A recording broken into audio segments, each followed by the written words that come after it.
नमस्कार दर्शक बंधु पूर्व पक्ष प्रस्तुत विश्व चक्र व्यूह को मु परशुराम दास आपण मानक स्वागत करुच्ची।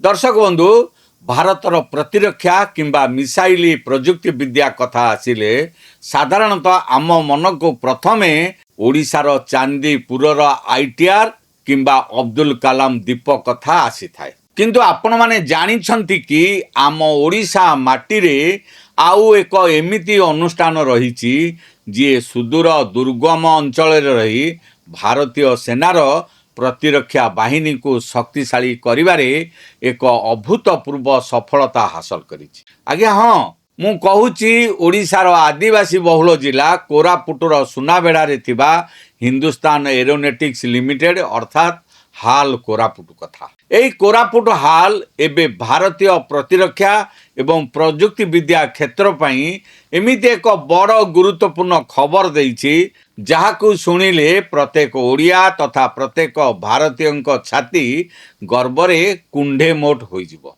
गत किछि दिन हेबो सारा देशर प्रतिरक्षा महल रे गोटिए शब्द खूब जोर सोर रे आलोचना हेउछि, ताहा हेउछि AL-31 इंजिन रिभर्स इंजीनियरिंग। आज स्वतंत्र आलोचन आम अति सरल भाव बुझा जे प्रकृत में भारतर वैज्ञानिक माने क्यों चमत्कार करी देखाई।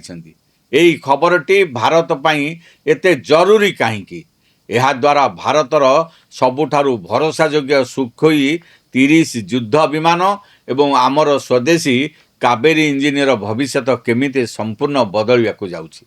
आपण माने देखुतांतु पूर्वपक्ष एवं पूर्वपक्ष प्रस्तुत विश्व चक्र व्यूह।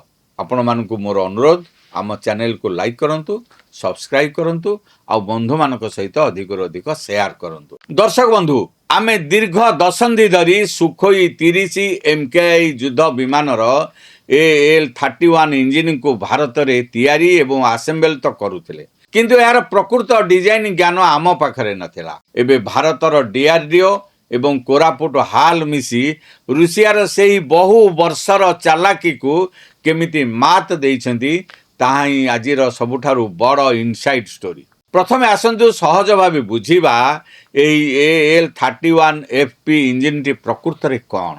यह हेउछि एक अत्यंत शक्तिशाली after burner turbo fan engine जहाकू रुषियार प्रसिद्ध कंपनी सैटर्न तैयारी करिछि। एही इंजिन को रुषियार सुखोई फैमिली हृदय बोली कहा जाए। यार शक्ति एते भयंकर जे आफ्टर बर्नर सहित यह प्राय 125 किलो न्यूटन थ्रस्ट बा उड़ीबा शक्ति सृष्टि करिथाए। एते सहित एथिरे थ्रस्ट वेक्टरिंग नोजल्स अछि जहाँ सुखोई युद्ध विमान को आकाश रे अद्भुत भावे बुलिबा एवं शत्रु पई अदृश्य कला कौशल देखाइबार सुपर पावर देइथाए। भारत रे 2004 मसीहारू ओडिशार कोरापुट फैक्ट्री रे ए इंजिन को असेंबल करा जाउछि। रुषिया ठारू आम पाखरे यार लाइसेंस अछि। हाल एपर्यंत 544 रु अधिक इंजिन सफलतार सह असेंबल करि सारिछि। वर्तमान भारतीय वायुसेना पाखरे 26 MD रु अधिक सुखोई 30 MKI युद्ध विमान रही जहाँ आम आकाश मार्गर सुरक्षार मेरुदंड। एते बड़ सुखोई बाहिनी को सबुबले प्रस्तुत रखिबा पई लगातार इंजिन एवं स्पेयर पार्ट्स आवश्यकता रही। किंतु एठारे प्रश्न उठुची जदि ओडिशार कोरापुट रे एते वर्ष धरी इंजिन तैयारी चलीथिला तेबे समस्या केउठी थिला। एठी रहिछि रुषियार सेही असल खेल। रुषिया भारत को जो टेक्नोलोजी ट्रांसफर देइथिला प्रतिरक्षा विशेषज्ञ माने ताकू फांका टेक्नोलोजी बोली कहती, अर्थात ऊपर को देखिले लागिबो सबु किछि मिलिछि किंतु भितरु ताहा संपूर्ण फांका। रुषिया भारत को केवल इंजिन जोड़ीबार अधिकार देइथिला किंतु जहा देइ नथिला ताहा हेउछि सोर्स डिजाइन डाटा, अर्थात प्रथमरु निजे इंजिन तैयारी करिवार मूल मापचुप। यह व्यतीत सेमाने मेट्रोलॉजीर से गुप्त फर्मुला को मध्य देइ नथिले जहा द्वारा जना पड़िबो केउ धातु केते परिमाण रे मिसाइले से अत्यंत गरम सही पारुथवा टर्बाइन ब्लेड तैयारी हुए। सबुठारु बड़ चालाकी हेउछि हाल को जो 2D ड्राइंग मिलितिला सेथिरु रुषिया जानिशुणी अनेक गुरुत्वपूर्ण सूचना उपरे मास्क बा कला दाग लगे गुप्त रखिथिला। यह रुषियार एमिति एक कौशल थिला ଯେମିତି ଭାରତ ସବୁବେଳେ ସ୍ପେୟାର ପାର୍ଟସ ପାଇଁ ରୁଷିଆ ଉପରେ ହିଁ ନିର୍ଭର କରି ରହୁ। ଯେତେବେଳେ ବି ହାଲ୍ ଏଥିରେ କୌଣସି ସ୍ୱଦେଶୀ ପାର୍ଟ ଲଗାଇବାକୁ ଚେଷ୍ଟା କରୁଥିଲା ସେତେବେଳେ ତାର ସହନଶୀଳତାକୁ ନେଇ ପ୍ରଶ୍ନ ଉଠୁଥିଲା, କାରଣ ସାମାନ୍ୟ ତ୍ରୁଟି ହେଲେ କୋଟି କୋଟି ଟଙ୍କାର ଯୁଦ୍ଧ ବିମାନ ଆକାଶରେ କ୍ରାସ୍ ହେବାର ଭୟ ଥିଲା। ସଦ୍ୟ ଚାଲିଥିବା ରୁଷିଆ ୟୁକ୍ରେନ ଯୁଦ୍ଧ ଭାରତକୁ ଏହି ସତ୍ୟତା ବହୁତ କଡ଼ା ଭାବେ ବୁଝାଇ ଦେଲା ଯେ ସଙ୍କଟ ସମୟରେ ବିଦେଶୀ ସପ୍ଲାୟମାନେ ଆଗ ନିଜ ଦେଶର କଥା ବୁଝନ୍ତି। ଆମେ ଦେଖିଲେ ଯେ ଆମେରିକାର ଜି କମ୍ପାନୀ ମଧ୍ୟ କେମିତି ଭାରତର ତେଜସ୍ ବିମାନ ପାଇଁ ଇଞ୍ଜିନ ଦେବାରେ ବିଳମ୍ବ କଲା। ଏହିସବୁ ଦେଖିବା ପରେ ଭାରତ ବୁଝିଗଲା ଯେ ସାମରିକ କ୍ଷେତ୍ରରେ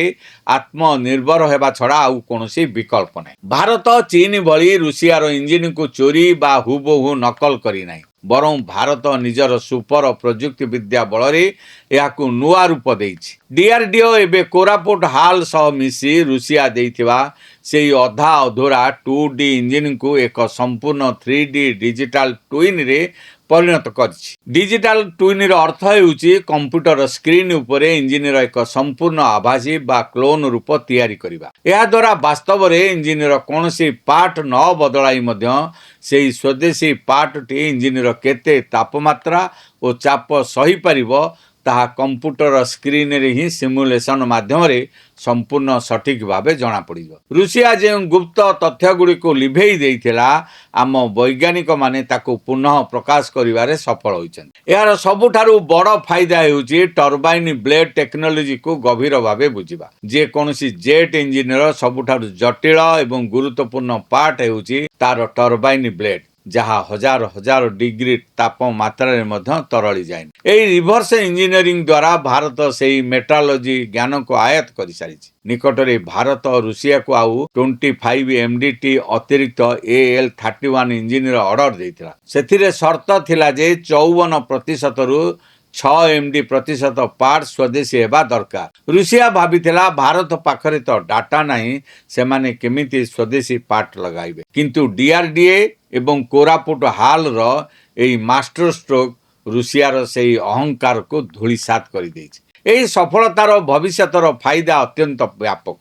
ବର୍ତ୍ତମାନ ହାଲ୍ ଗୋଟିଏ ପଟେ ରୁଷିଆର AL-31 ଇଞ୍ଜିନିୟର ପ୍ରତିଟି ଗୁପ୍ତ ଜ୍ଞାନକୁ ଡିକୋଡ୍ କରୁଛି ଏବଂ ଅନ୍ୟପଟେ ଆମେରିକା ସହ ହୋଇଥିବା ଡିଲ୍ ଅନୁସାରେ GEF-414 ଇଞ୍ଜିନର 8 ଟେକ୍ନୋଲୋଜି ଟ୍ରାନ୍ସଫର ମଧ୍ୟ ହାଲ୍କୁ ମିଳିବାକୁ ଯାଉଛି।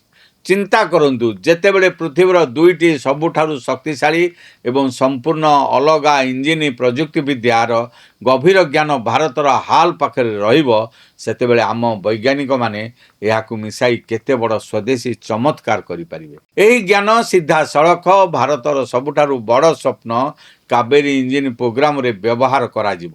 ଭାରତ ଅନେକ ବର୍ଷ ହେବ ନିଜର ସ୍ୱଦେଶୀ ଫାଇଟର ଜେଟ୍ ଇଞ୍ଜିନ କାବେରୀ ତିଆରି କରିବାରେ 3ଟି ଜାଗାରେ ଅଟକି ଯାଉଥିଲା: turbine blade technology, material science ଏବଂ ସଠିକ୍ ଟେଷ୍ଟିଂ ଡାଟା। ଏବେ ରୁଷିଆର ଇଞ୍ଜିନକୁ ଡିକୋଡ୍ କରିବା ପରେ ଏହି 3ଟି ଯାକ ସମସ୍ୟାର ସମାଧାନ ଭାରତକୁ ମିଳିସାରିଛି। ଏବେ ଆମ କାବେରୀ ଇଞ୍ଜିନ ପ୍ରକୃତରେ ସୁପରଫାଷ୍ଟ ବେଗରେ ଆଗକୁ ବଢ଼ିବ। ଏହି ସଫଳତା ଦ୍ୱାରା ଭାରତର ଭବିଷ୍ୟତର 5th generation stealth fighter jet, ଯେମିତିକି ଆମକା ଘାତକ ଷ୍ଟିଲ୍ଥ ଡ୍ରୋନ୍ ପାଇଁ ସ୍ୱଦେଶୀ ଇଞ୍ଜିନ ତିଆରି କରିବା ସହଜ ହୋଇଯିବ।